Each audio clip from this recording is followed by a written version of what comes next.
People are saying no audio. Jock or whatever. All right, now we're good to go. Stupid fuck. He looks like one of those.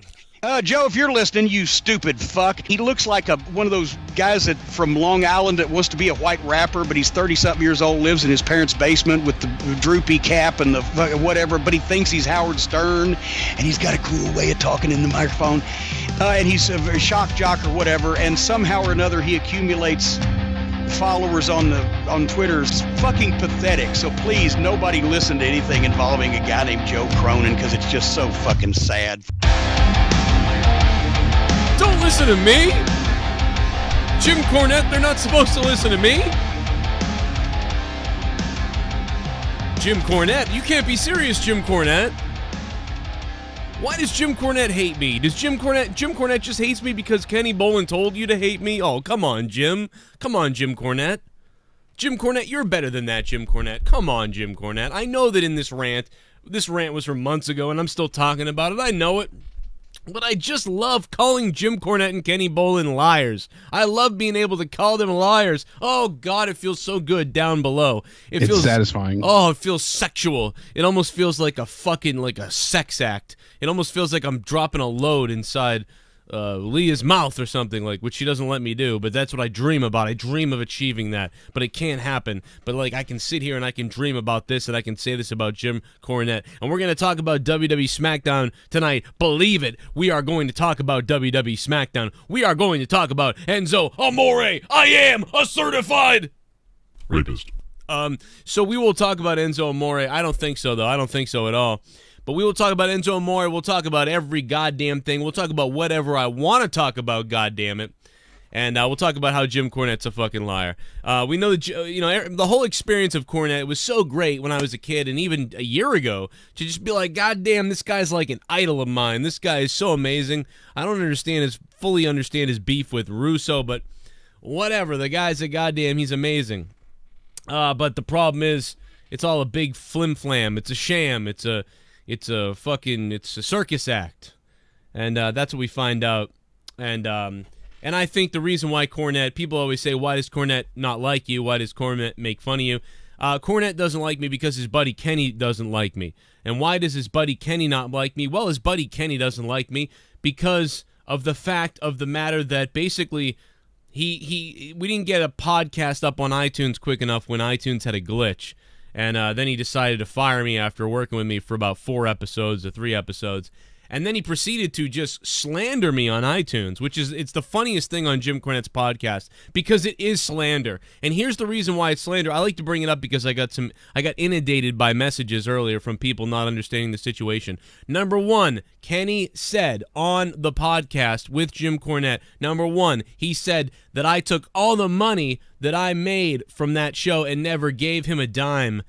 And that is untrue because if you go back and you look at the analytics of that video, which you could subpoena me. I dare you to get a lawyer and subpoena me for that episode. Go ahead and subpoena me and look at the YouTube analytics for that episode. Guess what, motherfucker? We made about $6. You want that $6 that bad? You want that Subway sandwich, you fuck? You can have it, motherfucker. So number one, he says I kept all the money from him, but it was $6 that we made in advertising on that episode. So there you go. Strike number one. Lie number one. Slander number one. Slander number two, Joe Cronin took all the money from his fans and bought front row WWE tickets.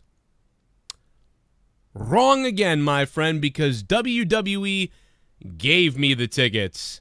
In fact, I've got the DMs from the WWE employee who hooked me up with the tickets. And on top of that, I have multiple other situations where I've spoken with the WWE and they gave me tickets. And here's the other point. I have the tickets. And they say $0 comp on them because they're comped tickets. So strike two, that I took my listeners' money and bought front row WWE tickets. That's slander number two, motherfuckers. So you can kiss my goddamn ass, motherfuckers. I am right. Joe Cronin tells the truth. Jim Cornette and Kenny Fatfuck don't. How about that? How about that, motherfucker? And slander number three, well, the third one really isn't a slander. It's just a fucking, It's a weird situation where he says I tweet people up the ass to beg for things or whatever the fuck. That's just stupid. Then there's something else that I don't even remember anymore. But I thought I'd bring that up just because I saw a couple people talking about it in the chat, and they were wrong, so I thought we'd talk about it. Now let's talk about SmackDown now that I just went off on that rant, basically to delay while I fix the audio to make sure everything was going on. So that's really why I just ranted on that. Killing time. Killing time on an old situation because I'm trying to fix the show's audio. But we're going to talk about SmackDown now. I got Jake DeMarco on the line. We'll talk a little bit about the Enzo situation in a few minutes, but let's talk about purely SmackDown right now. If you guys want to donate tonight, the link is in the description box down below, and guess what? It ain't going to front row WWE tickets because it never did before, but it sure as hell is going to my kids' diapers and food and this show and microphones and fucking web hosting and, sometimes I do buy crack, but that's different. That's only when you want to party. Right. Allegedly, sometimes I buy crack. Allegedly. Asuka just got handed an L, literally a big stuffed L, by Carmella in the mixed match challenge going on Facebook Watch right now. It's pretty entertaining so far. Too bad this wasn't the main event of SmackDown. Asuka got pinned? No, she literally handed her a stuffed letter L. Oh. So she gave her oh my God, Jake. Oh my God, no. How creative. I'm sorry. Okay, no, that's actually kind of funny. Especially shoved it up inside her. Well, it sounded like she said something about who was she talking to? Her partner tonight, and she was like, the Miz, and she sounded like she said she wanted to suck the Miz dick. That's what I got out of it. Maurice is in the background, whatever. I'm out of this one. Yeah, man, I appreciate that. Okay. Well, anyway.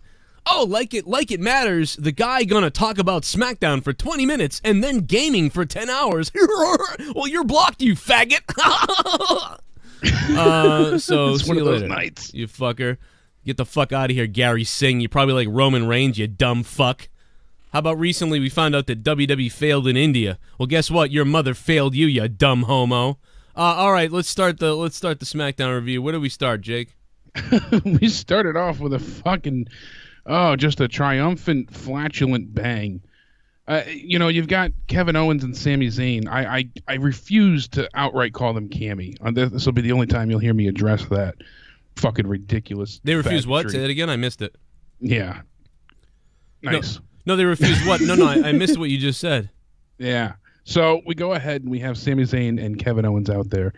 And those rat bastards go ahead and dance around and do their yep movement. But it went on forever. I know what they're trying to convey. I know what they're trying to get across. But it was just predictable and long. They lure AJ out and basically, use his words against him and get him into a handicap match already, is made for the Royal Rumble. But they want to have him, face both of them one after the other tonight. Just as AJ is about to speak, Daniel Bryan comes out. He thinks Bryan's going to make it official. So AJ steps up and says, fine, you're on. The match is a go. We find out later between Daniel Bryan, and Shane McMahon that wasn't his intention, but the match is set for the end. The intro took up about 20 minutes. Oh my God! It could have been about 2 minutes flat. It was so just tedious. It was like they stretched out this for like a half an hour. It was pointless, Totally. And I don't know why they were stalling. They could have added time to some of the other matches or what, but fucking A, my God, Null Death just said bullshit. Null Death just said pointless show in the chat, and it really kind of was. Absolutely. Oh, okay, yeah, people are going after. Yeah, we'll wait till after the show to talk about that. Leah's sending me all this evidence about the girl on Enzo. Now, yeah, there's a lot to be had here, and one of her close friends that's been a close friend of hers for 2 years just came out and has text messages from her that basically says she had sex with a famous wrestler. Hey, not I just raped, had not assaulted. sex. No, she doesn't say that. She says What? she fucked him. Oh, I just fucked a famous wrestler, everybody. I just fucked a famous wrestler. Yeah, oh. her friend's like, pics or it didn't happen. Oh. And she's like, oh, I'm telling you right now, I swear on everything, I just fucked a famous wrestler. I'm lying next to him now. And Yeah. And then She's so she said full of she's going to shit. rehab because she screwed up that night and did a bunch of drugs. Yeah, I fucked up. I blanked out that night. I blanked out because I did a bunch of drugs and I banged a famous wrestler. Oh, actually, I hit my head. I mean, You want me to tell you what it was? 'Cause no, tell me. No, we're supposed to do this at the end. Let's do SmackDown review, then we'll do this. Let me know Find some more shit out about this. We'll have to get Lee But this in girl here is full of shit. She seems to have... Now, let's clear this up. Before I know we're talking about SmackDown, but real quick, Enzo's in trouble because he didn't tell WWE. That's why he's in trouble. Because he didn't let them know about it. He didn't tip them off that this was even happening. See, I've heard that as like a but I've also heard it because they were getting so much backlash from, Me Too supporters saying, how can you keep a Me Too rapist supporters, on dude. staff? Oh my God, our country is fucked, bro. This world and country is fucked. You are fucked up the asshole, especially if you're a fucking male. I'll tell you that right now. Get ready for the next few years. Watch what the fuck happens. I was raped. Does anyone care that I was raped? No one gives a fuck that I was raped. I was raped when I was like 19. No one gives a fuck. You know what I mean? Like by two chicks. It was because I was like, this is awesome. No one gives a shit. Go fuck yourselves. This fucking world is retarded, bro. Listen, rape victims should come forward, but all these fucking crybaby fucks out there.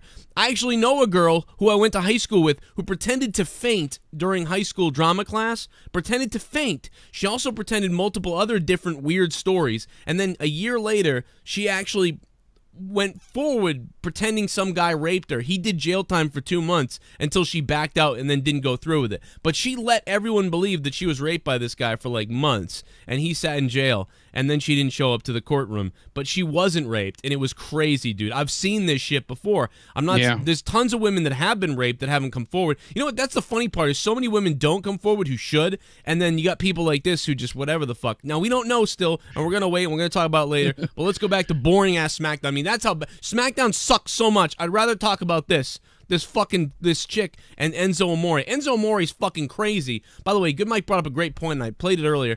Fucking Enzo, either fucking Enzo is a fucking rapist, a scumbag rapist, or this chick is some psycho bitch. Like, I mean, one way or the other, somebody is fucked here. Somebody is fucked in the asshole. And maybe got fucked in the asshole, but somebody is fucked in the asshole either way, and it's incredible. Click that like button, stick the thumb up my ass, guys, if you can.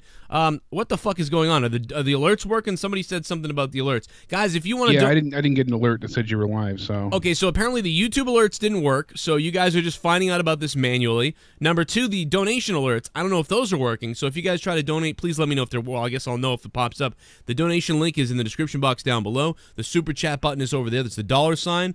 And if you guys feel free, go ahead and do that if you want it throughout the night. That's the last time I'm going to say it. And we'll have the donations on. We'll play them. Bring me back to where we are on SmackDown, Jake, because I'm about to fucking unravel. Get you fully off tangent back to SmackDown.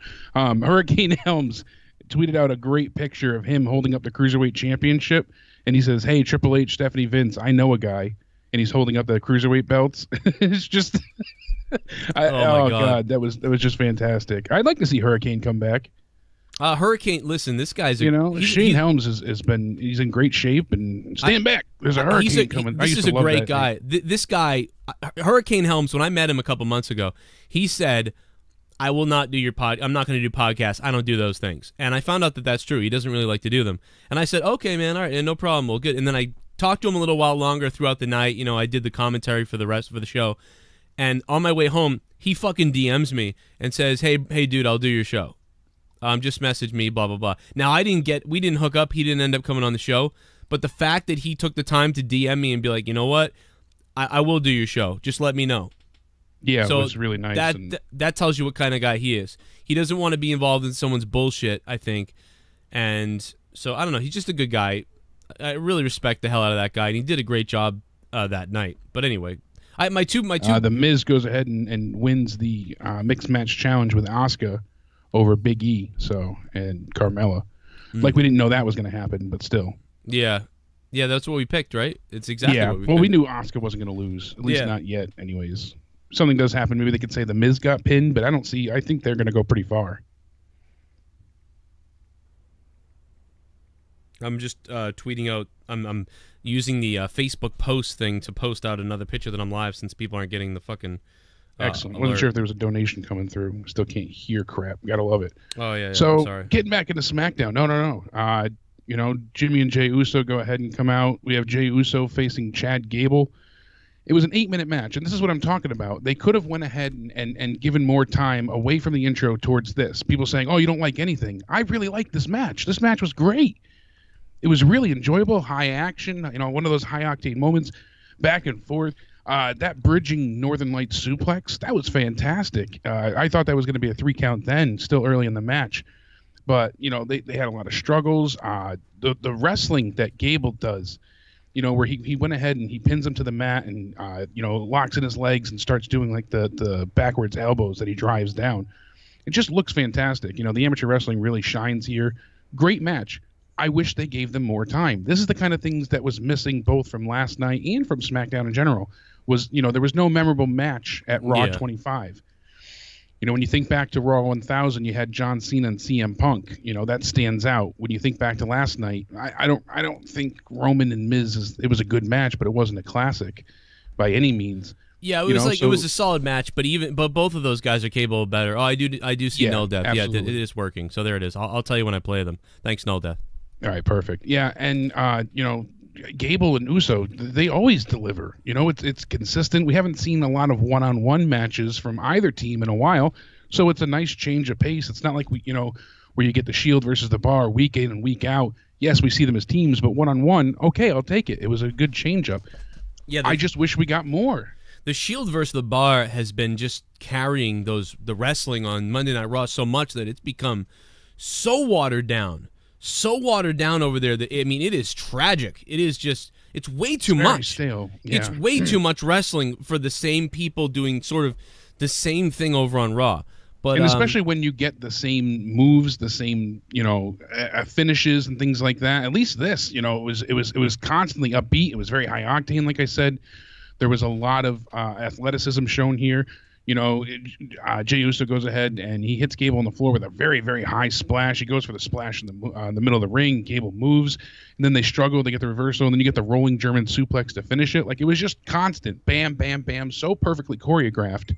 Problem is that a good third of the match you saw in silence because it was a commercial break. So you had a little, 2-inch screen to watch it on.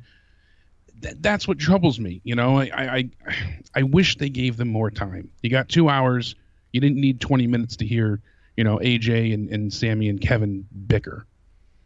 I agree. It was too long for that segment. I get that that's the main story, and they're building around that, but it was just too much. We didn't need to. They didn't need to do that. But whatever. Okay. Yeah, before the Rumble, they needed to come in hot. They needed to be, all hands on deck, all cylinders firing, and I don't feel like we got that tonight. No, it felt like a go home to the Rumble show. It just wasn't very good.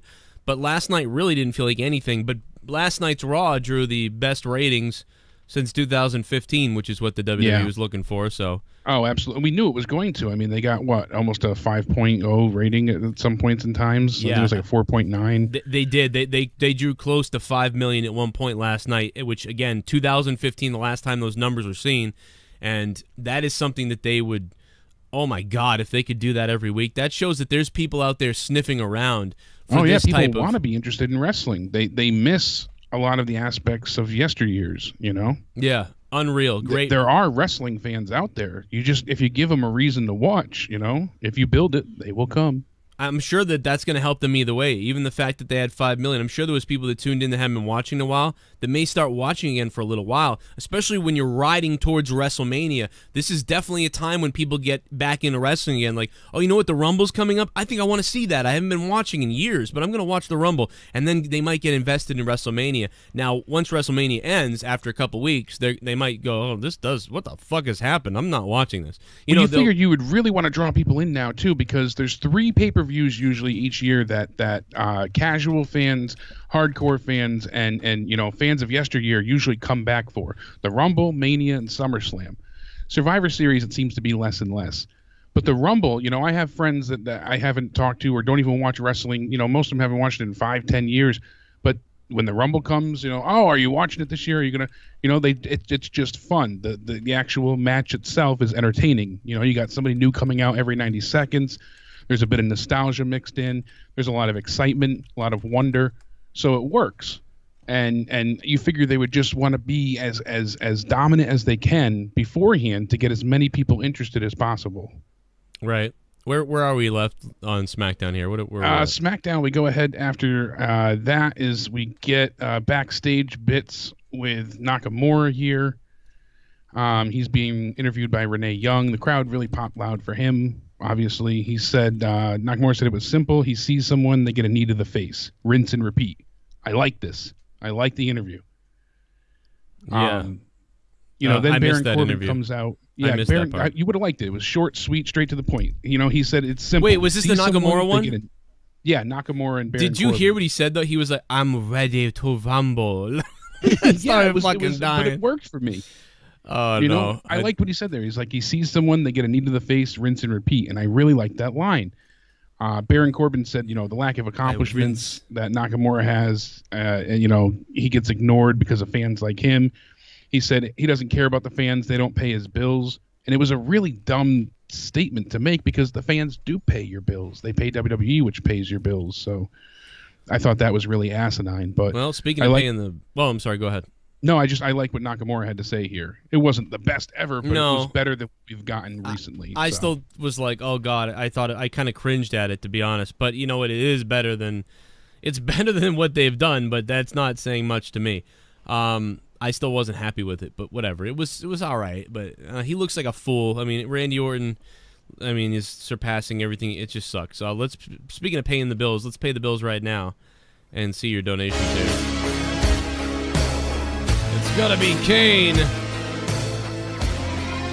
My name is Kane and I'm donating. Life sucks. I have a simple solution for the cruiserweights. Get rid of that cursed belt. Yeah, you need to get rid of it. Bring back the Hurricane and the Hardcore belt and boom, you have the 24-hour rule again. Without Absolutely. the rape and the career-ending curses of winning the cruiserweight belt. Oh my God, no death, thank you, man. My name is Enzo Amore, and I am a certified rapist. Sorry, allegedly. No death, thank you so much for the 666. I appreciate you, man. We're letting the listeners and the friends of the show right now fund our program. So that makes me a sad panda. And here is, where's the WWE Pyro gone? Well, here it is. Someone donated 9. I'm getting hard. I got 9 inches inside of your wife. $9. I'm shooting my semen to the ceiling. I'm coming and my balls have turned blue. $9. Suck my dick. Suck my dick, bro. Smackdown 4/10. It's hard to tell if that was a kayfabe injury and I find it funny. Roman Reigns get accused of steroids, nothing happens. Enzo gets accused of rape, he's relaced. Well, I think accused of rape is much worse. Let's remember that. Accused of rape is definitely worse than yourself taking steroids. Joe Cronin forever. In my personal opinion, I think Enzo is innocent. The chick who's accusing him seems like a psycho. But if Enzo has a trial, we shall see, says Joe Cronin forever. Yeah, I don't want to dismiss this girl, whether she's crazy as shit or not. I don't want to dismiss her possibly being raped, because that would set a dangerous precedent for women who want to come out. Exactly. But also, I don't want someone to lose their job immediately when they're accused of anything, because that sets a dangerous precedent. So there's just a lack of innocent until proven guilty nowadays. And I don't want to defend Enzo, and I don't want to say she's lying, and I don't want to say she is telling the truth. But there's a reason we have a justice system. It should be investigated by professionals and handled. I don't think he should have been fired yet. I think he's going to sue the WWE and sue her probably when this is over. But I don't know. I mean, we don't. Maybe. And thanks for the sub, Android. We don't know yet, and I don't want to I don't want to discredit her. I know that it's hard not to want to goof on her because of her videos. Her videos are fucking whacked off, and she has contradicted herself multiple times in DMs, in Twitter, what she said. She says that she got hit in the head and then that's what she got knocked out. But then in the other thing, she say the reason why she blanked out was drugs. So, I'm not really sure what the fuck this girl's doing or what's going on with her. But the thing is, too, is that she's been found to be lying several times so far. So not saying she's not telling the truth about getting raped. She very well could be. But it's difficult to believe somebody who's been found to have lied. Leah's going to tell us stuff. All right, perfect. Really quick, too, before Leah, once she gets settled in, Enzo last night was supposed to actually bring about the return of the Dudley Boys. Enzo was supposed to face the Goldust and that was going to take place in the third hour, and they would have had Cedric Alexander and Goldust get beat down by the Zo Train, and that's when the Dudley Boys would have came in and been, done their thing with Enzo. Damn. So, it's rough, but, he released a statement himself through his lawyer. Did you see that yet? Yeah, I made a video on it. Okay. You didn't watch my video, Jake? What the fuck? I only saw you say he got fired. I didn't know you saw the statement. Well, you know what? From his lawyer. How dare you not watch my goddamn video? You're fucking fired. You can spank me later. You're fucking fired. Yeah, put that if that reaches you. Maybe can. Basically, just said he's not going to make any comment going forward, which we could have, Yeah, it's not. You don't want to do that. Those are professional. I mean, somehow they. That's why I stopped wearing them, because they hurt me. How do you put them on? Put them on. Just throw them on like this. Over the ear. Whatever. Or hold it and just talk into it. It doesn't even matter. All right, Leah. All right. Take us in. CSI Leah, as Noel that said. Well, Leah? I can't hear him. No, you won't hear him, but you'll hear me. Go ahead. All right. Where do you want me to start? With her? With what She she can't said? hear me? You bitch. Yeah, she can hear you. I can Ah, now. damn it. All right, Leah, go ahead with whatever. All right. So the stuff that came out today was it was posted by somebody that was her friend, I guess. And he said he got the screenshots from this girl Rachel's phone. It's like the three of them were friends, and I guess they were in a group chat together. But he deleted his or something, so he took the screenshots from that girl Rachel's phone. And what it was the story she told them, because this is all hearsay from him, but his story is that when she sent these texts to them, and it says, I'm going to fucking rehab today or to get a ketamine infusion. I don't know what the fuck that is. Ketamine infusion? Jesus Christ. And she says, Rachel. And Rachel goes, what? Why? And she goes, I met Too Poor and did coke with her, Tyler, and fucked their friend. Yeah. I seen her, too. She fucks like a maniac, I bet. And then the friend Ketamine goes, is also used to treat people with severe depression. It's considered treatment resistant, and it's another form for depression. It also helps with pain, and it's a neuropathic analgesic. So she goes, don't lie, you dumbass bitch. You would be posting it on your story. And she goes, my roommates would see, bitch. No, I wouldn't. And she goes, believe it or not, bitch, it happened, and I'm laying in bed next to a famous wrestler. And the girl goes, pick. And she says, it's dark in here. So, I guess the story from the kid said, I can't remember his name, but the story he said that she was telling them was that there was a post by, I guess, Too Poor or something that said, like, something along the lines of who wants to suck a dick or something like that. And she messaged her saying, like, whose dick I gotta suck and stuff. And, like, so from there, that's, like, how the conversation started. He says she drove drunk to the hotel that they were at and met up with them, and that's where apparently she did coke and all that, and said that she had like awesome sex with Enzo. And the reason she didn't post it to the story was because I guess she's living in a sober house with these two roommates, and there's the roommates that she refers to in the story. Yeah, she mentions Halfway House in a recent video. So it's like a treatment center outside of treatment. That's why when the friend says, you'd post it to your story, she says, I can't, my roommates would see. And that's what she means, because they would tell the father or something like that, and I guess the father pays for her car and stuff like that. So, I guess it didn't matter anyway, though, because I guess her father had the location on, so he knew where she was, like, where she was the whole time, I guess. And he says to her, like, you have to go to rehab or you're getting kicked out of the house. So then she's just, like, and I guess she said, like, oh, well, I got raped, so that's why I did the drugs. So so that's what this is coming back to. So because she did go to a treatment facility for like 26 of the 45 required That's another days. lie that somebody else did the math on Twitter if you want me to read that. So she was going away. She was going to be in trouble. So like she just basically came up with this. So here's another thing. Somebody did this on Twitter. They said, let's do a little simple math. You say it was the middle of October last year. I took as reference the middle of the month October 15th. You say that after that you were in a mental hospital for 45 days. My question is, what kind of mental hospital allows you to use Twitter?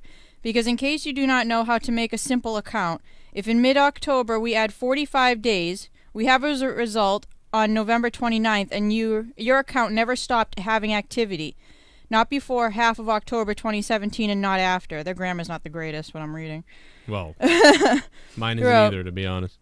She wrote, and then, or she or he, I forget, wrote, now you change the days and times of your story. 45 or 26 days. Decide the days, please. In your main tweet, you say they were around 45 days. I doubt very much that a person could be wrong between 45 to 26 days. And then they put like a little extra piece of information in here, which, I mean, I don't think really actually matters if it did happen, because it, you know, if the rape happened one night, I don't think that any of these dates really matter. But they said, let's see, your last tweet for October was on the 21st. Enzo had to defend his title on October 22nd at the pay-per-view TLC. On October 19th, Enzo was in a concert of Red Hot Chili Peppers. The day October 15th in a baseball game. On October 14th with Samoa. Your in mid-October is filled with nonsense when you have these dates in consideration. I think they did meet up, and I think they did fuck. I think this girl is a psychopath. Say fuck again. It's just, there's just so much information. I'm just gonna ignore you. Okay. There's just like, I don't know, the more you look. Oh, and the other thing too is now that the girl Rachel, apparently, which is where the guy took the screenshots from to share on his video on YouTube. Yeah. She made a post on Twitter like yelling at him like, oh, you're gonna like fuck over your best friend or something like that. I can't remember the exact wording and stuff like that. And now people are saying that basically that Rachel and the girl Philomena, or whatever the hell her name is, basically send out nude pictures of themselves for money on PayPal. Well, and let's also remember that her PayPal donation link is posted on her Twitter.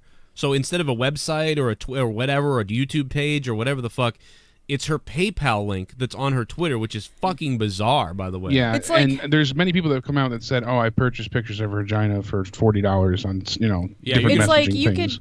It's like in it, like you take all this stuff plus the fact that she has videos on YouTube, she herself admitting to faking pregnancies, and that she's got this like plethora of mental illnesses and past and whatever present drug use and everything. And I gotta say, I'm the last person to be like to be willing to really question a rape victim, you know, like it's like you don't really know, but you know, like I don't sit back and be like, yeah, whatever, bullshit.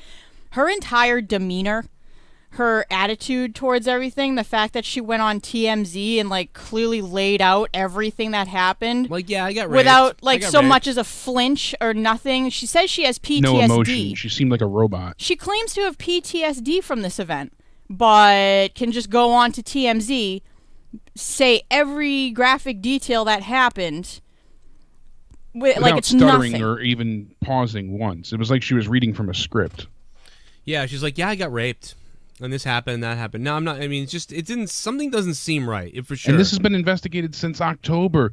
And per the Phoenix Police Department, there's been no charge on Eric Enzo Amore Arndt since the case was opened, including till today.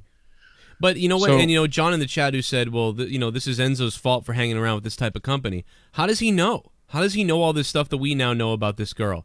I mean, you meet a girl at a club, and then like you throw a couple messages to each other, and then you go bang her. Like, how is he supposed to? What is he supposed to investigate her whole life before they bang?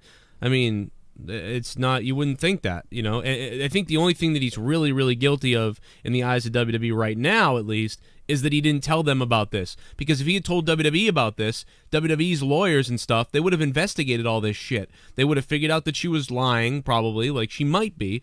And they would have put all this stuff together, and they would have said, well, we don't need to fire him because this seems like bullshit. And then they would have gone to court, and they would have taken care of it just like the Edge and Christian situation. And I know they don't like Enzo, and I know that he's ousted from the fucking locker room and everything, but you know what? That happened to The Miz, too. And look how many titles The Miz has won, and look at how The Miz is hung around. Now, if it comes out that this girl's... If it comes out that this girl's wrong, that this girl's completely full of shit, I mean, this is going to be fucked up if he doesn't get hired again. I could see him suing everybody. Why not? I think if she's lying, if you can prove that she's lying, I want her to go to jail. Oh, absolutely, because you can't have people, I'm sick of girls doing this shit. Accusing men and getting away with it. It takes away and hurts every actual legitimate rape victim, which is like half the reason that women are afraid to come out and say anything, because there are people that'd be like, yeah, you whatever, you fucked him and now you're lying and stuff like that. Yeah, you're a whore, you're a slut, you wanted it, you asked for it, all that fucking chauvinistic bullshit. Yeah. Yeah, so it's like, if they can prove that this girl is lying or she admits it or whatever, put her stupid ass in jail or a psych ward permanently, because she obviously needs some sort of help regardless. Yeah. Oh, absolutely. And in terms of the WWE as well, I guess they were highly pressured on social media to remove Enzo from their employment, saying that they shouldn't have an alleged rapist, hired by the company. All their work, with the women's revolution and things that they're trying to do with the women's rumble, this was putting a very negative light with everything they were trying to accomplish on Sunday. And now, I guess Sunday in Philly, they're having an all-hands-on meeting, I've heard, closed door with Vince, Carano, and Triple H and all staff. They're going to discuss policy and training for personal conduct. They want to stop the bleeding at this point, and they want to reinforce if you fuck up, you're fired. If something happens to this magnitude, you're going to be released from the company. They're tired of people getting DUIs and you see stuff, so many. It's like, just why this things is that should be avoided. Because these kids all think that they're fucking stars. Bulletproof. Like they would rather have a party. Now in the past they did party in the WWE, like in the 80s and shit, and even the 90s, whenever they partied. But they also kicked ass in the ring and they took their business seriously. But now it's different. They are worried about image ever since Chris Benoit. They are very worried about image. And most of these people, though, it's just like, oh, we're stars. I'm meeting with Stone Cold. No one cares about actually going out there and kicking in Vince McMahon's door and saying, "Give me a goddamn spot."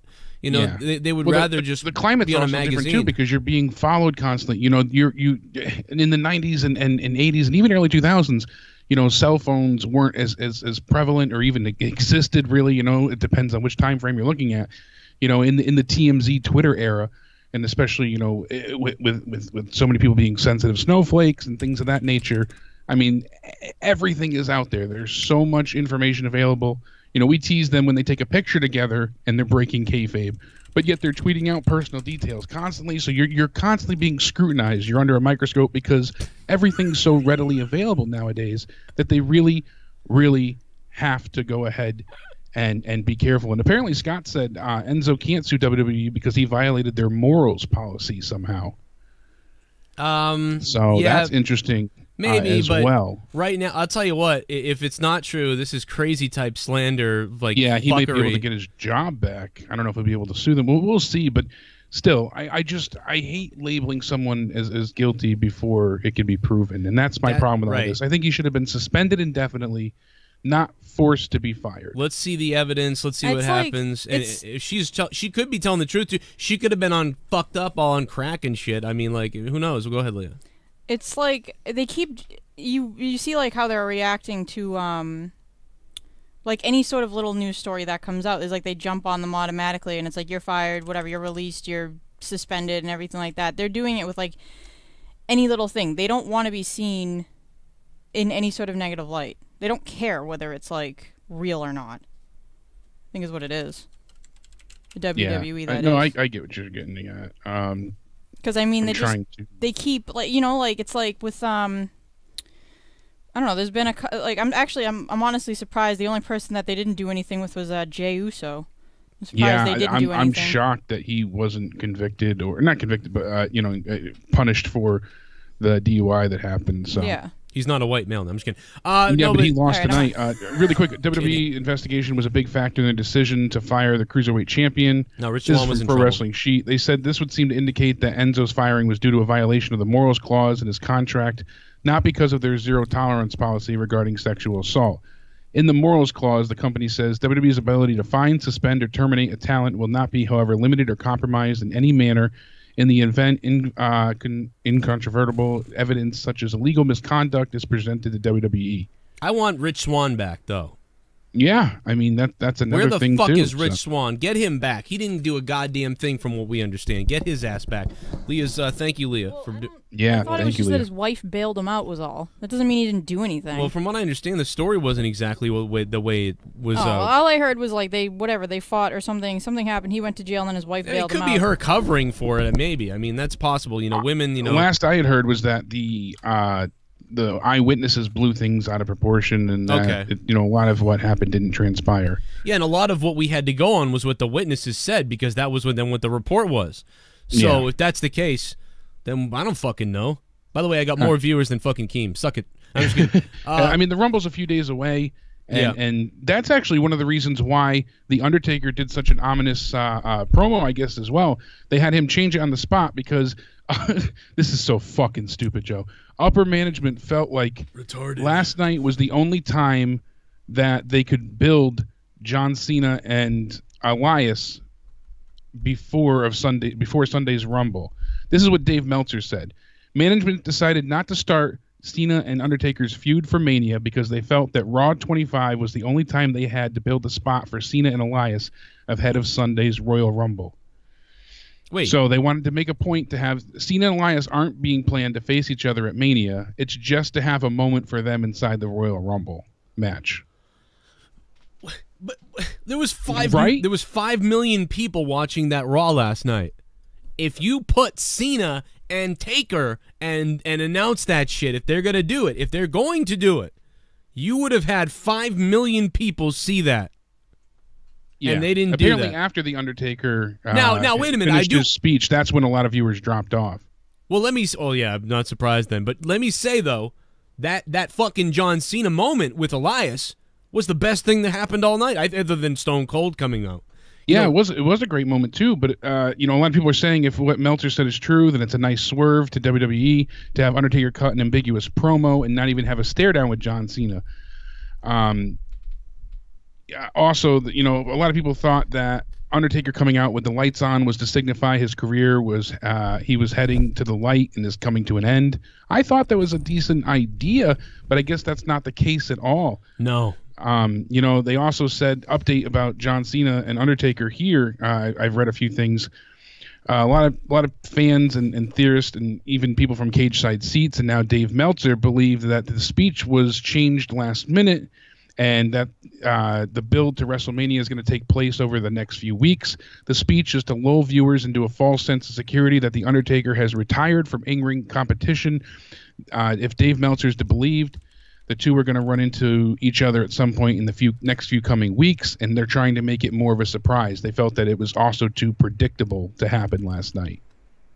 Yeah, and it was predictable. I get that, and I totally understand. But I would have, and maybe we would have rolled our eyes and said, oh, this is so predictable, blah, blah, blah. Maybe. I like what they did with Cena Elias, but again, it would have been interesting with that fucking spotlight that they had. God damn, it would have been good. Let me, I had something I wanted to say, now I forgot, but let me play this. Well, okay, the other day I said, last night, was, as soon as we found out about Enzo, I think it was last night maybe, I said, that, Neville, I mean, dude, they need to get Neville back, and now I'm being told from people that is a very possible thing that's going to happen or could happen, because look at how good this guy looks now. Look at how great Neville looks. People generally liked him. He was the leader of the group. He was self-made on his own. Doesn't have the best mic skills, but did a good job on the mic compared to many of the other Worked well with everyone, had no problems in the locker room, no issues with management. The only gripe he had is that he felt underappreciated after carrying the Cruiserweight company, division part of the company for what seemed to be the better part of a year. If you're serious about shit, give this guy money.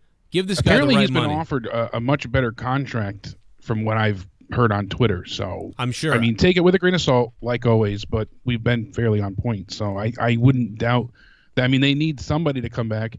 Liz and Scott and people have let us know that they're announcing a new general manager for 205 Live. Big Mike said it on Twitter as well. So next week, 205 Live is getting their own general manager. Dude. So that's a new, The bilge pumps are running. 205 Live was launched like the fucking Titanic. The only difference is it didn't sink yet. It's running. It ran out the dock like Titanic, and it sailed out the dock like the Titanic, and it immediately started to fucking sink and going crazy. And they're just, the bilge pumps are throwing water out of the boat, and they can't figure out how to make this thing not sink. It's fucking crazy. But you know what? Have a tournament for the goddamn title or something. I don't know when, and bring back Neville. Have him be a surprise entrant. And then all of a sudden Neville, and then he can win in the end, or he can face somebody towards the end, or whatever the fuck. You had the right thing going on with Neville. And it's too bad that Enzo can't be a part of it because he was good. We'll find out what's up with Enzo. Well, we're going to find out how WWE feels about him because I know they didn't like him, but they did put the belt on him. If this case, if it ends up being she's lying, then I would think they really have to bring him back. If she's not lying and he did it, then that's fucking crazy. And he is, wow, like what a scumbag. If that's what really happened, like goddamn, I can't believe he would be that stupid. But based on some of the things, you can see where the argument is. Let's take a break here to play some of these donations and pay the bills. Exactly. We got WC Mikey, what's up, Joe? Great show. Smackdown sucked almost as bad as Ken. Oh, Jesus. Almost as bad as Ken, motherfucker. Man, he fucking does not like him. I don't know why, but they've got some kind of beef, and I don't know what it is. But that's fine. I think it's hilarious. I think it's because he says that he... Well, never mind. I'm not going to even say... Anthony in the chat said Undertaker's entrance in '93, the lights never went off. Come on, you know that. Yeah, I'm saying this is what Meltzer and other people said. They thought that the lights not being off was, him going to the light. Not my thing. I said, oh, that's a cool idea, in theory, but... Yeah. Yeah, I think it was And they turned off the lights for Bray Wyatt, so it's not like they didn't have the ability to do so. Just saying. Yeah, they had the lights off for Wyatt. Not for Hardy, but you know what? They haven't been doing that for Hardy, really. He's only had that graphic. Oz WWF, thanks for the sub. Drink it up, baby. Hit that sub button. We're having a fucking subscription party, you motherfuckers. Sorry, I like that effect right now. What else we got? Joe Cronin forever. WWE are cucked by SJWs who believe in guilty until proven innocent. My God, if this girl is lying, I want to see her in prison and Enzo take legal action against her and WWE. I honestly would. I would sue everybody. Thank you, Joe Cronin forever. I appreciate that. Yeah, I mean, like Matt Misfit just said, Liv Morgan dumped Enzo in public on Twitter. Yeah, because didn't he cheat on her then as well? I believe it was after he cheated, and she said that she was going to move on and not deal with this anymore. And so, I mean, he doesn't have anything but a tumultuous relationship with women. Anyways, it's not like he's some saint. Yeah, I mean, I could see him actually saying some of the things that the girl said. Like, absolutely. You should be begging for this dick. I got 1 million followers. But also, like, her dress was all over the place. Because she'd be like, "Do you know where my dress is?" Yeah, it's all over the place. It does sound like him. Oh God. Enzo raped my certified G.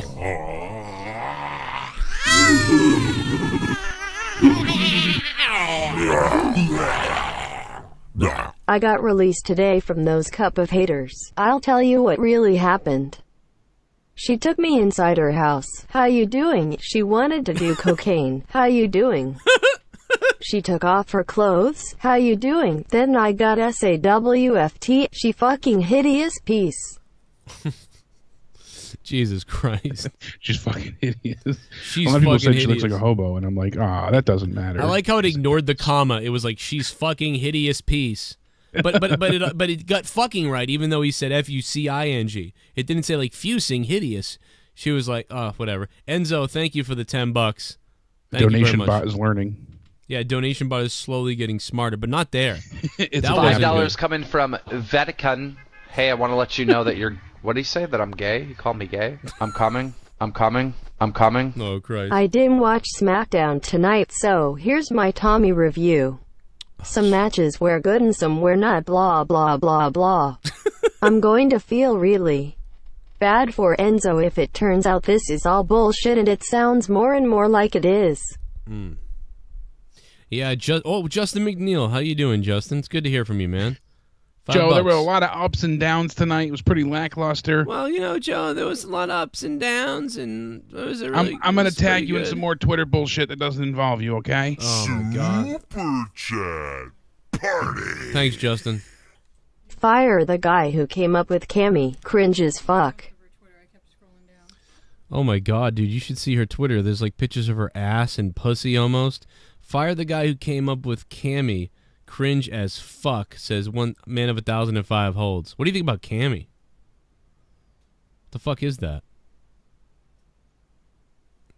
What's he talking about? That's Kevin Owens and Sami Zayn's name. Is that what they called themselves? I didn't hear that. Yeah. I thought you were kidding before trying to get me to say it again. No, I'm not joking. That's what they call themselves, Cammy. Kevin Owens and Sami Zayn are called Cammy. Oh, my God. Kevin and Sammy. All Cammy. About Nature. Thanks for the fucking sub. Why does there have to be a dumbass fucking name for everything? Why does there have to be a dumbass name? That name sucks. That name sucks ass. That's so like retarded. That's almost as bad as PCB or whatever. WC Mikey, what's up, Jake and Joe? Love the show. Smackdown was kind of boring. Anyway, do you see Key losing is a punishment? Do you see Key losing is a punishment? Kev? Kevin Owens? Kevin Owens, maybe. I was curious about, Jey Uso, losing tonight as well. Maybe that was to be punished, but they're also trying to build up, Gable going into the Rumble, so it's hard to not look into things too far. But yeah, PS Carnivore said he was bitching about that Cammy nickname last night. It's fucking infuriating. Yeah, I do not like that. But I mean, you're not supposed to like them, so they'll say like, well, that's the point. Like, we came up with a thing, and so like they don't expect it to like trend everywhere. But yep. Party. Sure, they'll say that. I'm glad Enzo gone. Bring Neville back and go AJ. Yo, what's up, Sarah Small? Thank you for the $2. Thank you for the dose. Uno, dos, tres. We need the trace. But no, see, I think it's a sad thing, and it's not because, I mean, if he's a rapist, it's not a sad thing. If he's a rapist, fucking thank God. What a sick person. Yeah, get him and what a out of here. dickhead. What a fucking dickhead. Even if she kind of was hammered and he was hammered, and then she said no, and then, like, he did it. I mean, that's fucked up. Yeah. But, again, like, it's still, it's no matter what happens, it's like, this guy should have had a good career. Like, what the fuck did he do? What a dum-dum, if that's what happens. Kane, and I'm donating. Yo, what's up, Kane? How you doing, Kane? People knew who bought $800 tickets for the Manhattan Center. The main show was at the Barclays Center. And do you think Shane will turn on Brain and be full heel? Yeah, I mean, it sounds like someone's got to go heel here eventually, Trey. And Trey, thank you for the 666, man. Somebody's got to go heel. It's got to be. It's probably going to be Shane, I would think. It's going to be hard to make Bryan the heel. Although we're going that route in a way, so I don't know what exactly they're going to do there. Yeah, I know people that were at the Barclays Center last night too for $800. A lot of these people bought tickets under the impression that was the only show or that was the main show. So some people I could see being pissed off. WC Mikey, I mean Jay. Shaking my head, my bad. Oh, he's talking about Jey Uso. Okay, I get it now. All right, so yeah, Jay as well. We're on the same page there. Yeah, I don't know. It's hard to not get a feeling that he lost after getting the DUI. But then again, they're also trying to build up, Benjamin and Gable before the match at the Rumble. So yeah, because the Usos have lost before. Like pre-main event. So they've lost before pre-main event, had the titles, and then they win. They're probably going to win. They're probably going to hold on to the belts, I think. But yeah, but would they have had him lose clean or so cleanly? Maybe not.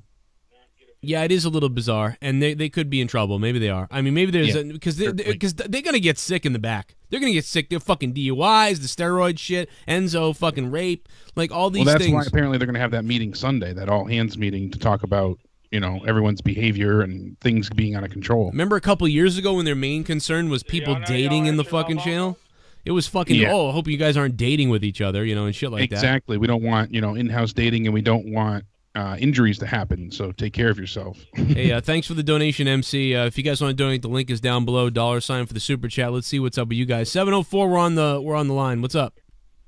Yeah, everybody talking about Enzo, man, but anybody forget that I was going to shove ice cubes up my ass if Roman Reigns won? That's right. Well, no, we know you're going to shove ice cubes up your ass if Roman Reigns wins.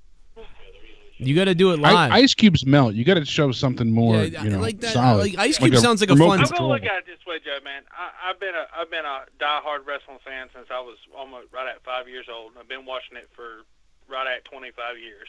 Yep. And I was really upset with Raw 25 last night. What they did with Undertaker was just about fucking stupid. Honestly, there should have been so much more done with Taker. So much more. They could have done so much better. Had him come out with Kane during the Braun, Strowman, and them segment to help him out. Just there could have been so much more they could have done with him. You mean you want him to get his ass kicked? Well, he's my favorite superstar. Regardless if he gets his ass kicked or not, they should have done more than him come out there talking about digging damn holes. Yeah, I am getting sick of them just using the Undertaker's name and having him come out on a show and say stupid shit like, I've been digging holes, I'm the Undertaker, blah, blah, blah, bye. And then it's like, remember? Because this is not the first time that we've been pissed after, like, Undertaker returns, blah, blah, blah. Yeah, he's done this several times. And that's the thing, you don't need to be so fucking cryptic here. They especially after if they didn't have him take off the duster and the hat and the gloves last year, then I would have been a little less peeved by all of this. But they made us so emotional at that moment. They basically said he's done. He took off his gear. He left it in the middle of the ring. You had the crowd erupt and thank you, Taker chants. That was it. And we haven't seen him since, so it should have stayed that way. But exactly. I've gone back and I've listened to what he said multiple times. I've watched it. I've transcribed it. He talked about 25 years of being a wrestler. He mentioned he had some of the biggest rivals, and he said, Stone Cold, Kane, and Mankind have all had to answer to the Reaper. And then he said it was time for all the WWE superstars he had faced until now to truly rest in peace. Wow, that was it. Yeah, that's. He didn't say it's time for him to rest in peace or us. He said for them, for you. Yeah, it was almost like he said to rest in peace. It was almost like he hoped everybody he ever faced died. I was like, this. Yeah, I mean, what the fuck?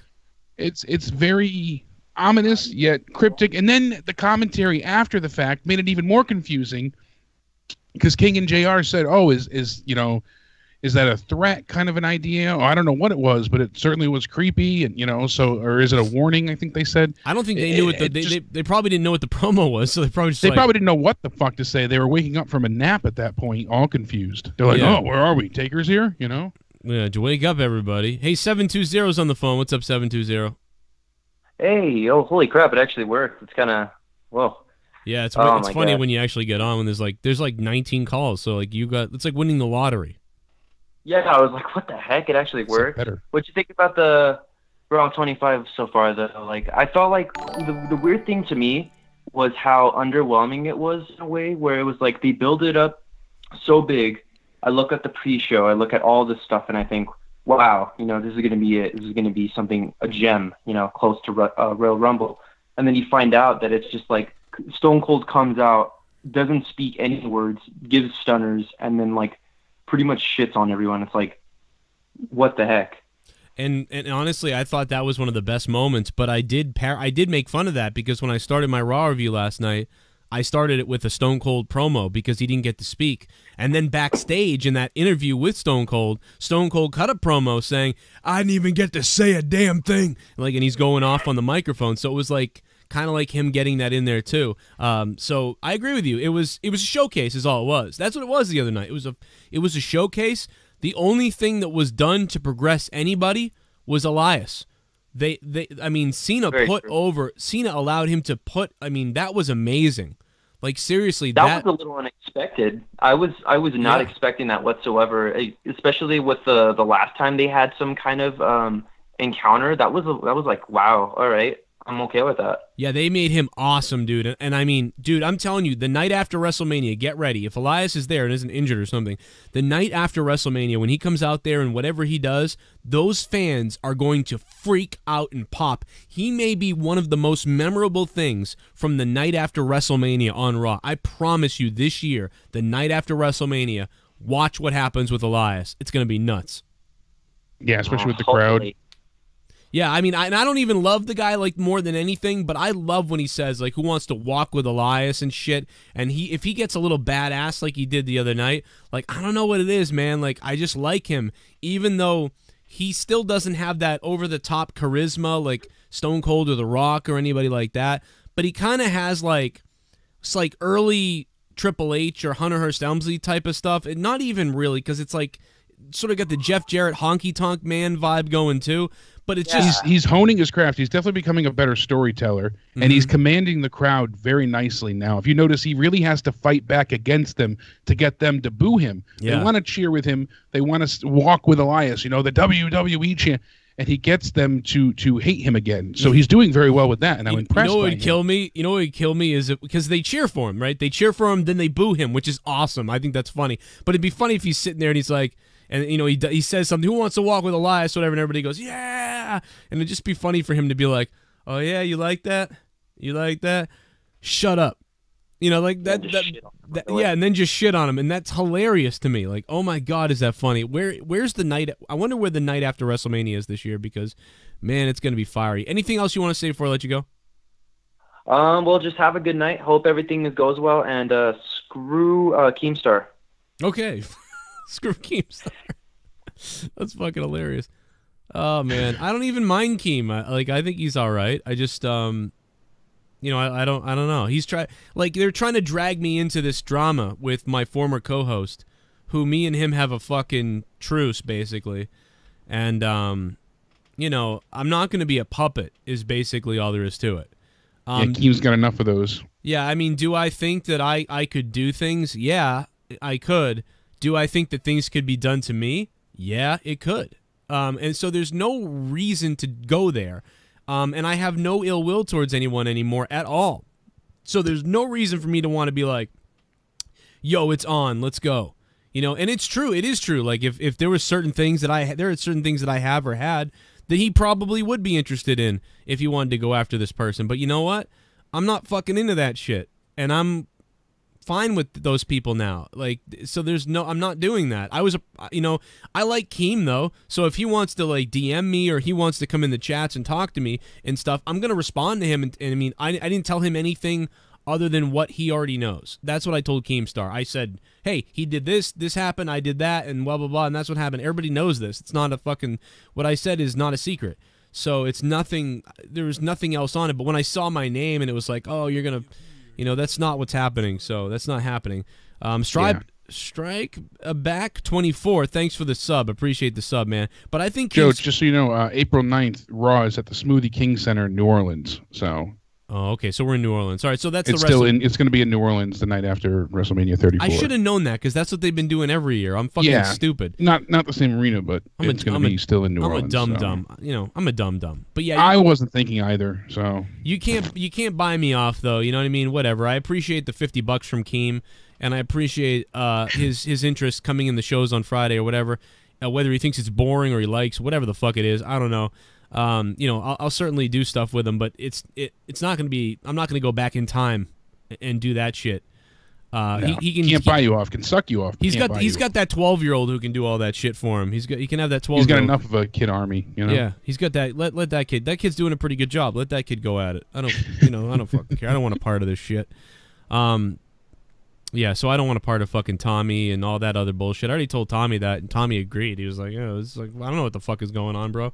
I think it's. I mean, cool if you want to bring me into it a little bit. I mean, I'll take some subs if you want, but other than that, it ain't worth it to me. I don't want to get involved. You know, if you want to fight somebody who deserves to be fought at this point, like let's go. I think they should just have sex. To be honest, I think him and Tommy should just have sex, bro. Just fucking grab a couple hockey sticks and sodomize each other and get it out of your systems. I think it's weird. I think the idea that there could be a co-WWE champion is fucking stupid. Storyline stupid. Mr. Poopy Butthole says at $1. Thank you. Get swifty. I did troll. I did troll them a little bit with the comments. I trolled because you know Keem said like, "Oh, your show, you don't even know what you're talking about. You have no idea." Blah blah blah. So I was like, "Fuck! If you only knew what I knew, you fuck." Yeah, really. And that sort of. If he actually got in contact with you, Tommy possibly would have been done. Well, no, he did. I'm saying if you actually pulled the trigger, though, is what I'm saying. I mean, I don't know. Maybe, but it doesn't. No, maybe. I don't think that's neither here nor there. But just saying. $5 coming from at Weasel Womp on Twitter said, "Real Joe Cronin raped me. He should be taken off YouTube." P.S. Countdown ended and watched. I'm coming. That's nice. I feel bad for anyone who has to force themselves to watch WWE programming every week. I do. Besides NXT. I also feel bad for Enzo to have to force a nut fucking that becoblin face bitch. Oh my God. Poor guy must have been on a dry spell. Yeah, he probably was on a dry spell. I realized I just tweeted I texted Leah rather, and I said 10 minutes trying to tell her when we were playing PUBG tonight, and I tweeted it to Leah but not to Wolf, so I fucked up. All right, so let's get back to the end wrap up this SmackDown review. CJ Bradley, thank you, dude, by the way, for the $12. Thank all you guys for the money that you guys have been dropping. You guys fund the show, so it's the fucking balls. The other thing is, let me know what you guys think about my new show. I've transformed Morning Madness into Corrupted Corner on Patreon, patreon.com/Joe Cronin Show. Thanks to all the new patrons over there. I'm surprised JD hasn't gotten in trouble for raping his cats, says WC Mikey. Yeah, I've always wondered about that, too. At some point he will. We'll see what happens. Can't say no. Yeah. Yeah. That is no, if that's what happens. I mean, we basically made this a mini state of the WWE, which I love. These are the kind of reviews that I love. I know SmackDown, we kind of really got off the rails here, but we covered the things that were important. I mean, what else did we have tonight? Naomi, Liv Morgan, that was a 3-minute match. And then, my God, Matthew from Botchamania really could have enough content to make a year's worth of videos if this Women's Rumble turns into just a botch-filled shit show. I'm afraid. Dude. They couldn't even get each other over the ropes tonight. It's bad, Joe. Dude, I sent Matthew a fucking text message last week, and I said, man, you must love this new era, man. What the fuck is going on, bro? I talked to him about this at WrestleCon. I said, dude, I think it's going to get worse. You're going to have enough content. You could start like the whole website right now. Like every day, like after a SmackDown, there's like 3 to 10 things you could put in Botchamania right there. So, I mean, dude, Matthew is having a field day. This fucking guy has struck gold with this company at this point because it is like Scott Steiner off the apron 24/7 over here with this shit. If anything, he has too much content and not enough time, because he really does. He's putting out an episode about every 8 days or so, 9 days. He tries to go once a week, I know, but he has too much content from I know that and, ROH and I know that the way he edits ones. I know that he edits as it goes. Like every 2 days or so, he goes in and puts some more onto it, then puts some more. He doesn't all do it at once, so it's just funny. But he must have just a glossary at this point. Absolutely. What a great guy, too. If you don't check out Botchamania, you got to check out Botchamania. He's just been doing this shit forever. The people that know him, it's so funny. It's all the wrestlers know about him, all that stuff. And it was cool to meet him at WrestleCon. The funny thing at at the Internet Darlings, when I was on stage with him and Adam from What Culture and JD and everybody in Grimm, wrestling with Brian Zane, and we're all on stage, and we're talking in the back. And it's funny because the people didn't recognize him because he doesn't show his face usually. So no one knows who he is. And there was somebody like, oh my God, like Joe, and like somebody else, and they was like, Grim, what's up, Grim? And then they were talking, and then it's funny because the guy literally was like, oh, I love, Grim, you should be on Botchamania sometime or whatever. And then he was like, yeah, well, he's right here, and we were like, yeah, why don't you ask him right now, Grim, why hasn't Grim been on Botchamania? And then Matthew was like, oh, no, maybe you could be, I don't know. And then the guy's like, wait a minute, like, how do you know about Botchamania? He's like, I am that guy. Because you never see him, so he's using the content. But yeah, I felt bad. Like I wanted to be like, guess who that is? Like, look. Yeah. Anyway, let's wrap it up. It doesn't here. get taken down on YouTube as much now because he really has to like use a double screen, and it's tiny. But on Vimeo and I think Daily Motion, you can watch the full. Only fucking Booger Loogie fucking won't get her shit taken down because she swallows someone in the department over there. Yeah, I don't get how the frick that works still. I had the 30-second intro, to the video game, and that got me taken down. Yeah, the goddamn video game gets you taken down. The video game was playing. It didn't even have all the audio to it, and that got me a frickin' strike, which I later got rectified, but it took, 3 weeks? But you can play full content.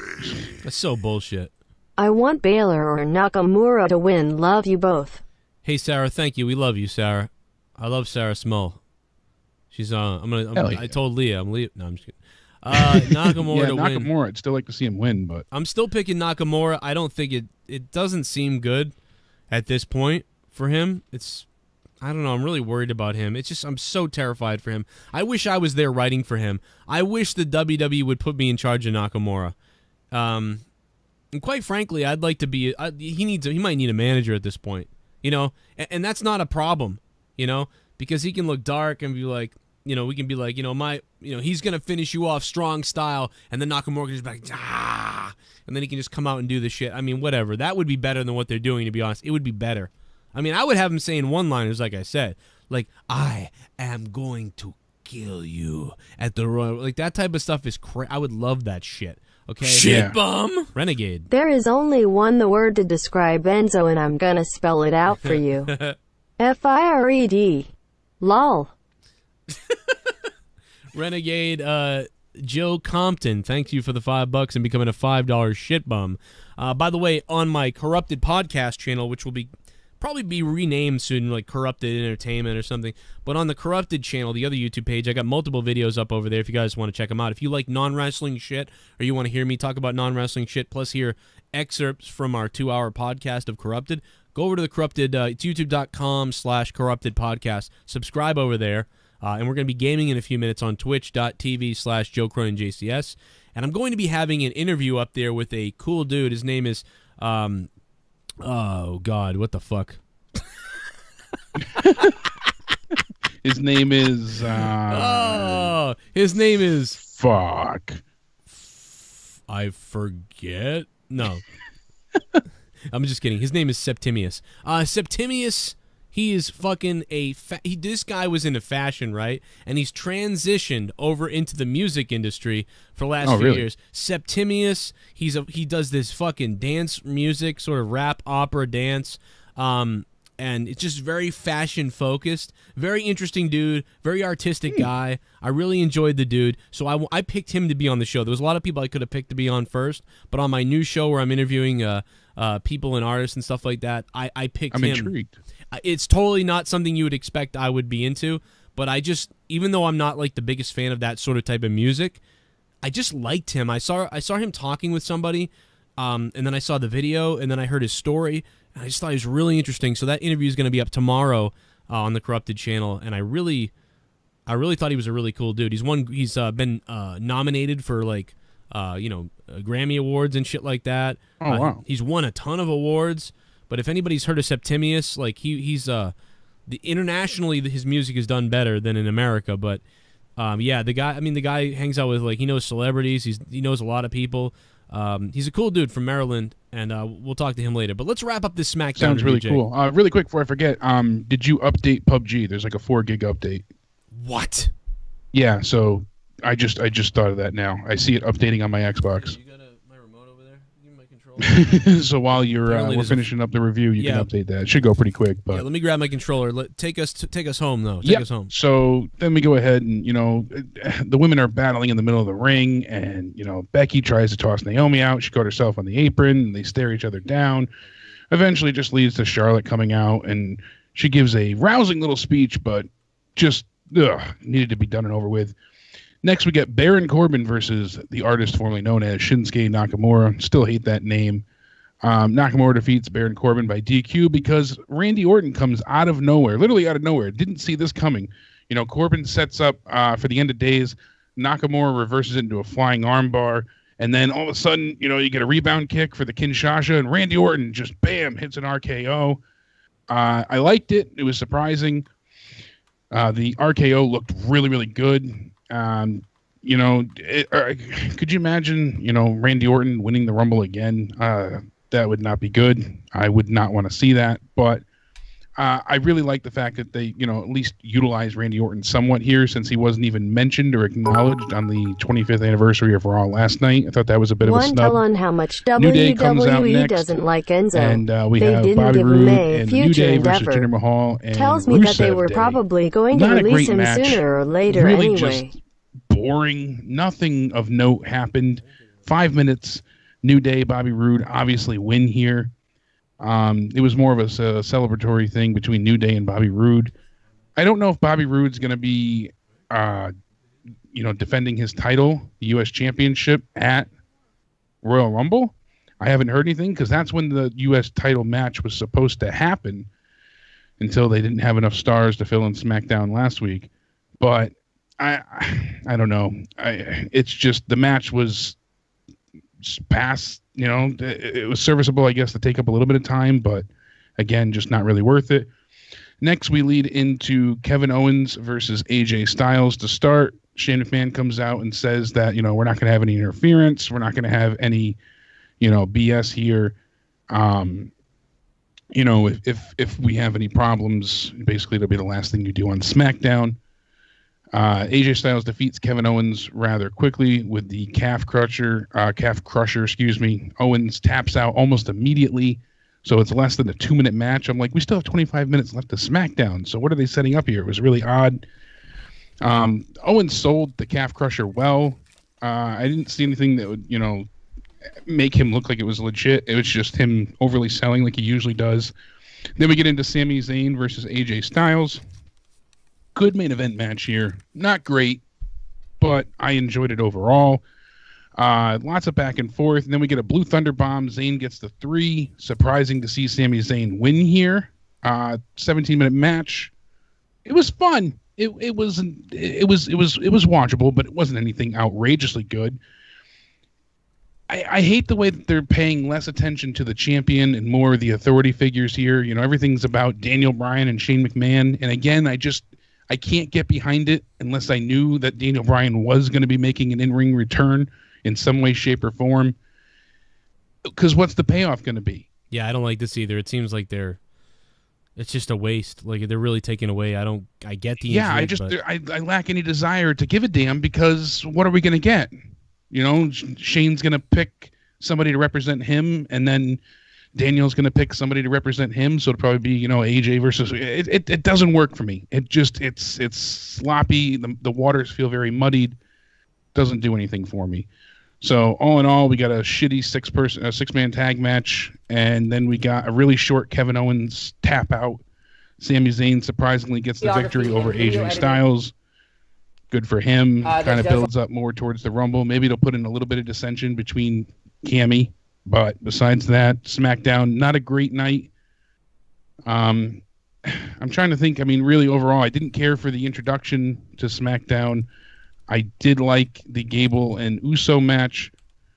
But besides that, the rest of the night was just not worth watching, I think. The only other thing that was notable from it was Randy Orton coming out and hitting the RKO on Nakamura. Yeah, Randy Orton. And again, they're so lost with him because the crowd likes that cheap pop or cheap RKO. They're going to cheer for it. Yeah, out of nowhere. You know. Yeah, they're just going to always cheer for that at this point.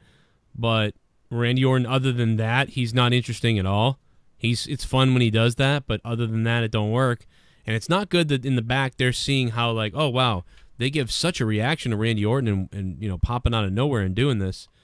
But Nakamura doesn't get these type of reactions on these shows.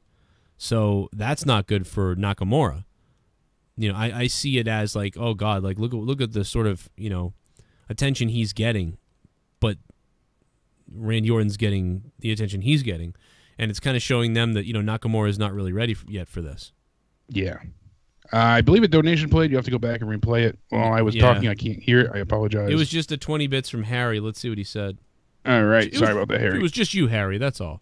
No, it was just Harry. I paused them so they wouldn't do it again, but no one did anymore. Okay. Here it is. Let's see what it is. One tell on how much WWE doesn't like Enzo. They didn't give him a future endeavor. Tells me that they were probably going to release him sooner or later anyway.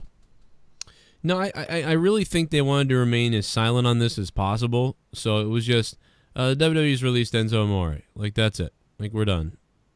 I could see him maybe coming back, but I really do think it's unlikely because of the friction they had with him, and now they feel that maybe he was dishonest with them for not telling them, because again, they could have investigated themselves and built a case to say to themselves, hey, it looks like this is bullshit, and you know, we're not really worried about this, and we don't mind, you know what I mean?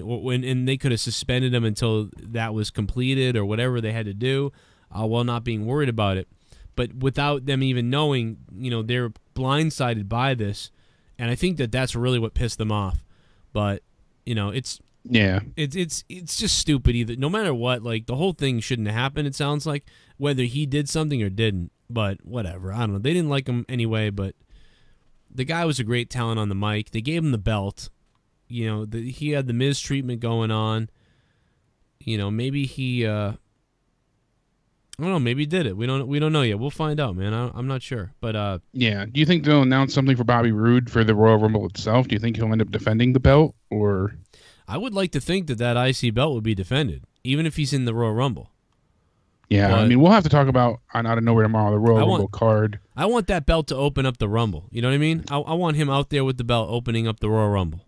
That would be good. I mean, also as far as like little tidbits for tomorrow night, we have Seth Rollins possibly facing Jason Jordan at WrestleMania. That might be the new plan going forward, and The Miz to receive a huge monster push heading into Mania as well. Well, Seth Rollins versus Jason Jordan at WrestleMania could be really good. Could be. However, if they keep building as they are, I think it could be. I think that Seth Rollins I wouldn't blame Seth Rollins if he was mad at his position, though. I will say that if he's upset or disappointed. Yeah, former champion, I can see him being You're upset. having me work with rookies already.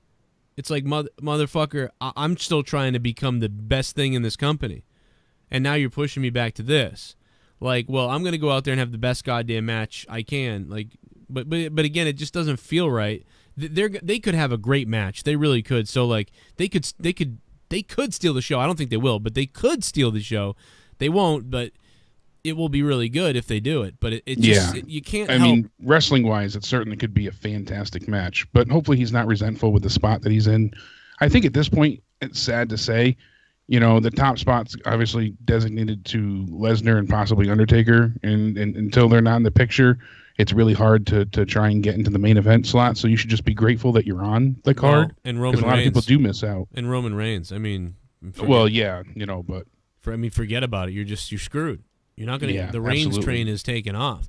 I mean, if you're Seth Rollins, I mean, I guess you really just kind of got to weather the storm. Like, all right, I'm getting this shit this year. Fuck it, okay. Well, let's see what happens next year. I would say that by next WrestleMania, if Seth isn't back in any kind of picture again, then he can start to get maybe upset. But, I don't know. But a lot of people are going to be upset if that's the case.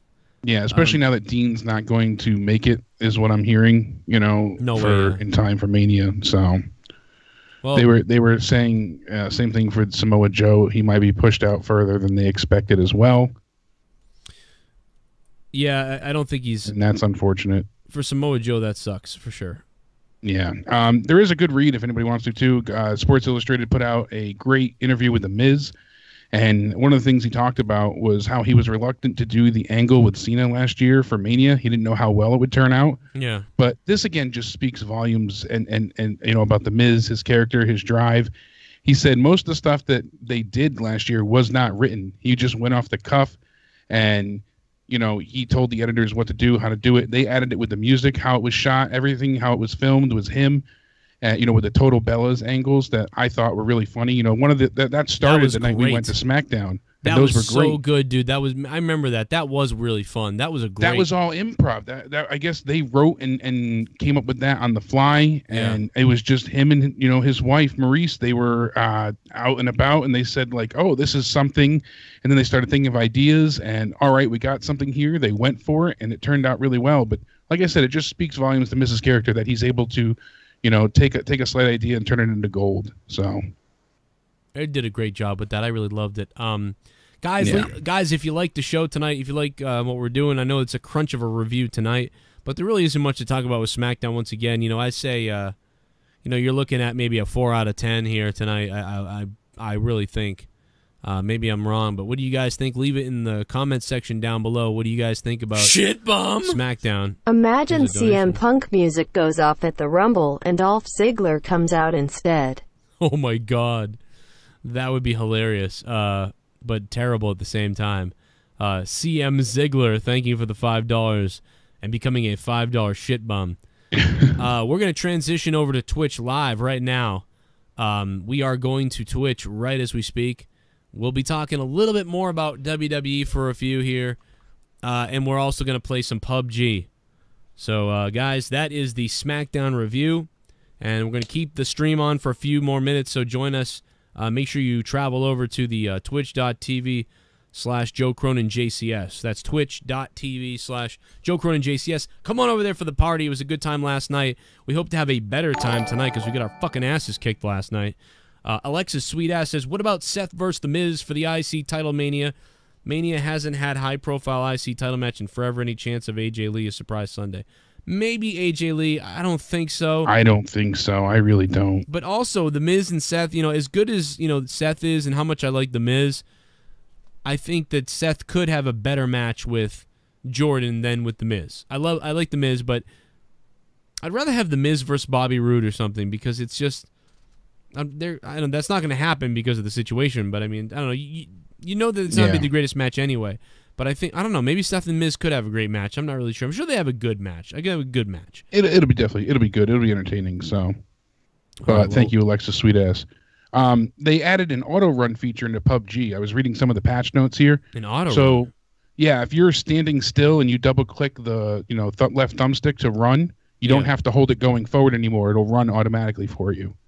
Oh. This way you don't have to hold forward while you're going long distances. It's supposed to conserve your controller a little bit. So you just double click it, or I think click once and then click again and hold it down for a second, and it'll go ahead and it'll help you, just continue to run forward until you do something, then it'll stop it. They also went ahead and fixed some of the, like when you land into a building so you don't fall through, some of the animations, especially in the army station there. So that's good. That's cool. You can now drop weapons with Y button when you're in the inventory screen. D-pad, when you press right, changes your grenade again. They fixed certain optimizations and crash fixes so you don't crash as much. They updated the game controller and game guide. They fixed some of the sensitivity. Buildings around the military base have had their collision adjusted, so when you hit them, you don't bump through them, like you actually bounce off. Camera shake when riding as a passenger in the vehicle has been reduced, so you don't get so nauseous. Yeah. Inventory models have been fixed. Camera issues when aiming down sights and using the free look has been fixed. A button doesn't refresh your game. Team UI now shows the proper direction teammates are facing. Player changes to the markers in games. When you place a marker, it's more accurate. Character positioning when exit vehicles and parachutes. So when you get out of the car, you're not like facing backwards. But I sent you the video before. I don't know if you got it on Messenger, but I was able to get another chicken dinner. So as Glorious asked, I was killed some guys and took some names. It was good. Well, now my daughter's asking me questions, so let me find out what she's saying. Yeah, we're going to switch over to PUBG now, guys. Thanks for being here. You can stay on the YouTube stream for a few more minutes, but please, if you can, go over to my Twitch stream, because we're trying to get partnered on Twitch. We're close. We're so very close. If a couple hundred of you guys jump over there, which like you did last night, we might be really close to getting that done. And I'll be bringing a new podcast over to Twitch as well, so we want to do that. NG Fresh, thanks for hosting me on twitch.tv/Joe Cronin JCS. Why do you always wake up at this time? What are you awake for? Because what? I like doing this. I like hiding. You want to say hi? Go ahead. Say hi. Tell everybody I'm okay. Everybody was asking about you on Twitter the other day because you whacked your head. Yeah. You smell. You smell? Gross. What's up? Wave to everybody. Say hi. Say what's up. I think so. Say what's up. Yay. In the mic. Say what's up. Hi. Say what's up. Now say what's up and put an effect on your voice. Say what's up. Hi.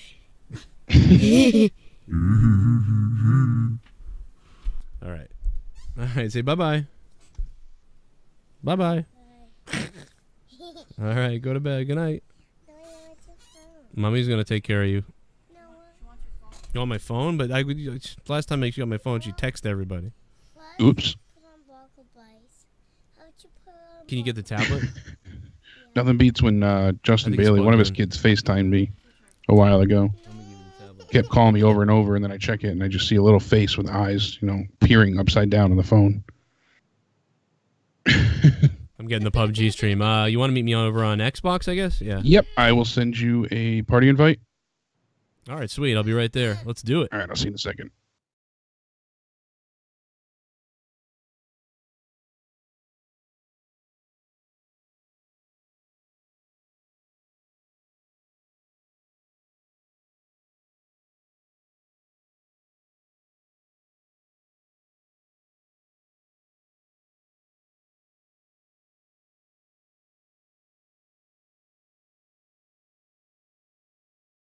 All right, I'm turning on the game. Here it comes. Here it comes.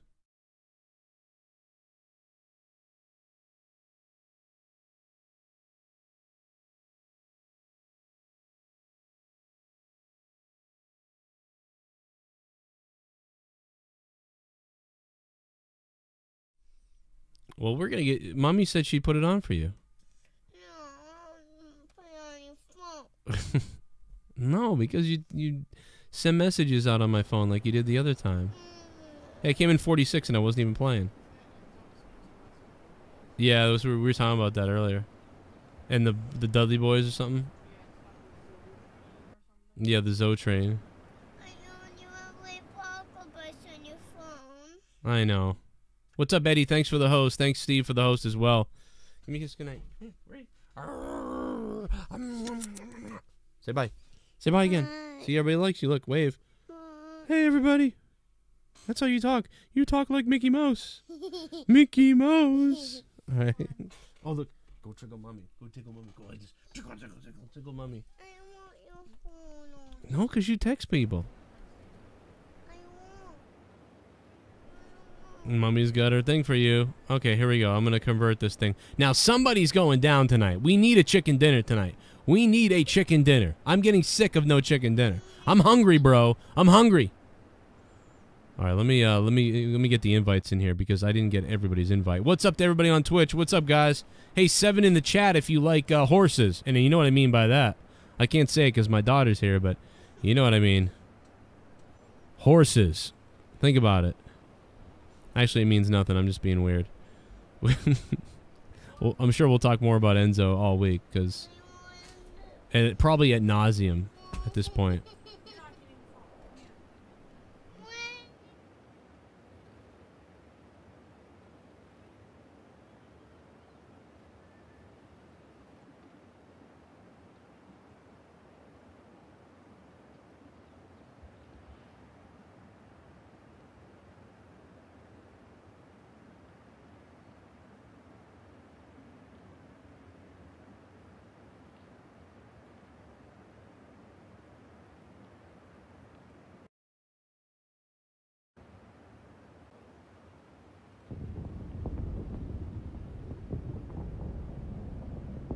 Give me some apples.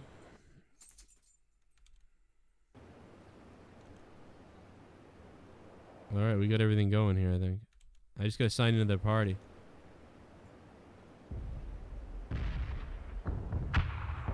What's up, everybody? What's up, D-Moon? How you doing? Yeah, guys, we're going over to Twitch. Make sure you guys go over to Twitch. I'm putting the link in the chat right now on YouTube.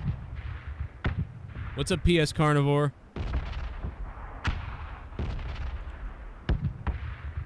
All right, guys, here we go.